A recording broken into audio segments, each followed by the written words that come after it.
ଜାଣିଛି ବୋଲେ ସେ ମୋ ବାପା ମାକୁ ଏ ଘରେ ଆଉ ରଖେଇଦବନି। କଣ ହେଇଛି କଣ ଏମିତି ଚିଲଉଛ? ଜାଣିଛ ମୋ ଭାଇ ଭାଉଜ ମୋ ବାପା ମାଙ୍କ ସହିତ ଝଗଡା କରିକି ତାଙ୍କୁ ଘରୁ ବାହାରିକି ଦେଇଛି।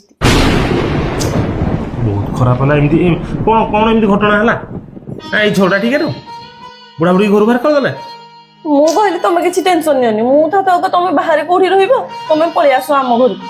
ହଁ ଆସନ୍ତୁ ଆସନ୍ତୁ, ଓଳିଆ ଦେହ ରହିକି ଯିବେ, ଭଲ ଲାଗିବ ଟିକେ। ଓଳିଆ ଦେ ନା, ଏଇଠି ସେ ସବୁଦିନ ରହିବେ। ସବୁଦିନ ରହିବେ? କାହିଁ ଏଇଟା ବୃଦ୍ଧାଶ୍ରମ? ତାଙ୍କର ତ ସାହାରା କିଏ ଦରକାର କି ନାହିଁ?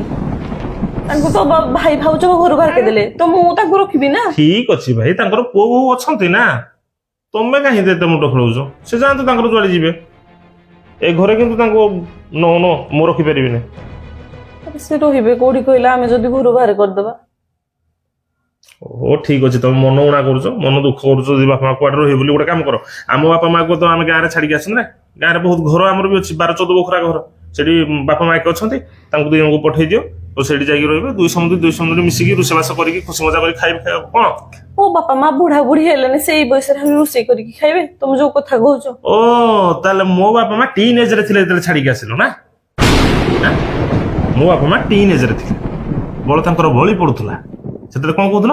କାହିଁ ସେ ରୋଷେଇ ଗଣ୍ଡେ କରିକି ଖାଇପାରିବେନି? ଆଉ ତମ କଥାରେ ପଡିକି ମୁଁ ଆସିକି ବାହାରେ ଭଡା ଘରେ ରହୁଛି, ଯୋଉଟା ଏତେ ଘର ମୋର ଗାଁରେ ଅଛି।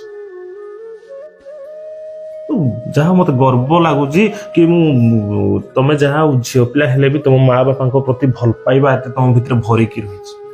ଆଉ ତମେ କହିପାରୁଛ ମୋ ବାପା ମାକୁ ମୁଁ ଆଣିକି ମୋ ପାଖରେ ରଖିବି, କିନ୍ତୁ ମୋ ବାପା ମା ମୋ ପାଖରେ ଥାଇକି ବି ତମ କଥାରେ ମୁଁ ବାହାରକୁ ଆସିକି ରହୁଛି। ଏଇଟା କଣ କୁହାଯାଏ ଜାଣିଛ? କମ୍ପ୍ରମାଇଜ। ଆଜି ଦୁନିଆରେ ଗୋଟେ ଝିଅଟେ ଶାଶୁଘରେ ରହିବା ପାଇଁ ଯେତିକି କମ୍ପ୍ରମାଇଜ ନ କରୁଛି ନା, ଗୋଟେ ପୁଅଟେ ସ୍ତ୍ରୀ ଆଉ ବାପା ମାକୁ ମ୍ୟାନେଜ କରିବା ପାଇଁ ବହୁତ ସାରା କମ୍ପ୍ରମାଇଜ କରୁଛି। କେତେବେଳେ ସ୍ତ୍ରୀ ଟର୍ଚର, କେତେବେଳେ ବାପା ମାଙ୍କ ଟର୍ଚର। ଆଉ ଗୋଟେ ପୁଅଟେ ପାଇଁ ନା ଆମ ଆଇନ କାନୁନରେ କିଛି ସୁବିଧା ନାହିଁ। ଯଦି ଗୋଟେ ନାରୀଟେ ମିଛରେ ବି ଲେଖି ଦଉଛି ନା, ତାହେଲେ ଜେଲ ଢୁକା ଆଗ, ତାପରେ ଯାହା। ଆଉ ମୁଁ ସେଇ ଭିତରୁ ଗୋଟେ। ଆଜି ମୁଁ ଜାଣିଲି ଯେ ପ୍ରକୃତରେ ଭଲ ପାଇବାଟା ଝିଅ ମାନଙ୍କର ବାପା ମାଙ୍କ ପ୍ରତି ଅଧିକା ନା ପୁଅ ମାନଙ୍କର। ହଁ, ଆମେ ଡରିକି, ତମେ ଡରୁନ, ଆମ ଭଲ ପାଇବାକୁ ତମେ ମାନେ ହିଁ ଛଡେଇକି ନଉଛ, ଏତିକି ମନେ ରଖିଥାଅ।